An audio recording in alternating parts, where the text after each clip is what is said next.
మెదక్ జిల్లా పాపన్నపేట మండలం గాంధారిపల్లి గ్రామంలో జరిగిన నవగ్రహ విగ్రహ ప్రతిష్టకు సంబంధించిన ఆధ్యాత్మిక కార్యక్రమంలో బీఆర్ఎస్ నాయకులతో కలిసి ఎమ్మెల్సీ సేరి సుభాష్ రెడ్డి పాల్గొన్నారు. పాపన్నపేట ఏఎంసీ చైర్మన్ వెంకటరెడ్డి ఆధ్వర్యంలో వేద పండితులతో జరిగిన హోమ కార్యక్రమంలో ఎమ్మెల్సీ సేరి పాల్గొని ప్రత్యేక పూజలు నిర్వహించారు.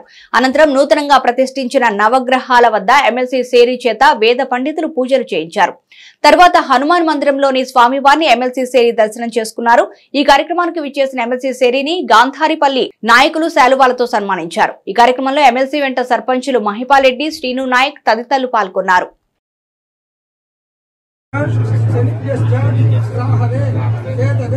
नमः सर्वे ग्रहाः स्मृते